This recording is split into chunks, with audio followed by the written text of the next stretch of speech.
Galactic Journey, November 9th, 1958. Farmer in the Sky. When I started this column, I'd not expected this to turn into a travelogue. Given that I do much of my reading on a plane headed somewhere glamorous and exciting, I suppose it can't be helped. I hope you can all bear with me. Northwest Orient!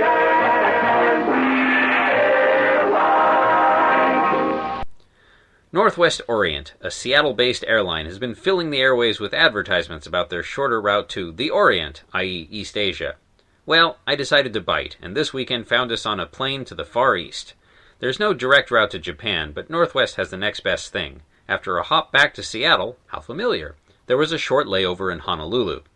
Less than a day after takeoff from San Diego's Lindbergh Field, we arrived at Tokyo's modern air hub, Haneda Airport. The DC-7 is not as fast as the 707, but I think I prefer the gentle drone of propellers to the loud roar of jets. Call me old-fashioned.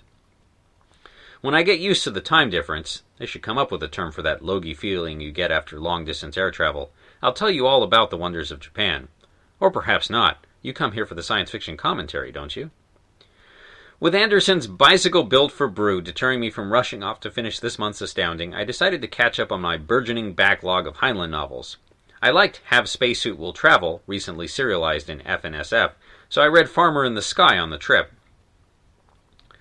The book was published 8 years ago in 1950, but it felt up to date. It's the story of an Eagle Scout in his mid-teens emigrating out to a newish colony on Ganymede with his family. Interestingly enough, nearly half of its length is devoted simply to getting there. The application, the preparation, the flight to Ganymede on the Mayflower. Once there, the tale emulates prior settler stories. You have the hard times, the loving description of food raised and eaten, the triumphs, and the tragedies. All throughout, Heinlein does a pretty good job of portraying the physics involved in spaceflight, as well as a primer on agronomy on a recently dead world. The book ends satisfyingly, if on a slightly bittersweet note. A few interesting points from the book. Bill, the book's protagonist, is from San Diego, like me. As usual, the author does a good job with technology predictions. His quick thaw and autoresponder are plausible and seamlessly executed. The quick thaw is some sort of cooking device, and the autoresponder a device that answers your phone for you. I always find it a little jarring when slipsticks, slide rules, are in copious evidence. In these days of IBMs and Univacs, am I alone in thinking that portable computing machines are the wave of the far future? In this book, California has around 50 million people in the indeterminately dated, but probably the mid to late 21st century future. This is 5 times the recorded 1950 census. Extending this to the world population, there must be some 10 billion people on Earth. I talked about this in an earlier piece. 10 billion sounds like a lot, but not in the doomsday area. But Heinlein's future Earth has food rationing, and it's a big impetus for leaving the planet. I would be okay with this, but Heinlein's depicted future also has developed complete matter conversion drives and power plants.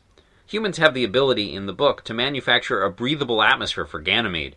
As Bill's father says early on in the story, wherever man has mass and energy to work with, and enough savvy to know how to manipulate them, he can create any environment he needs. It seems to me that once humanity taps the limitless power afforded by mass conversion, or even thermonuclear fusion, providing food for even 10 billion people should be a trifling concern. There's a little bit of gentle misogyny. Bill's father tells his stepdaughter that she's not allowed on the bridge of the Mayflower because she's a girl, though this may be meant teasingly. Bill notes that girls should be kept in a well until they're 16, and then a decision made to let them out or leave them there. Again, I don't know how out of character this is for a teenage boy. On the other hand, there is a skilled female pilot, Hattie. She's not the most likable of characters, but she knows her job, and she's been at it for a long time.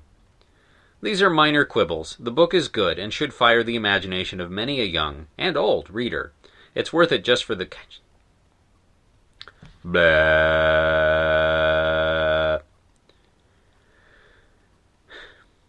These are minor quibbles.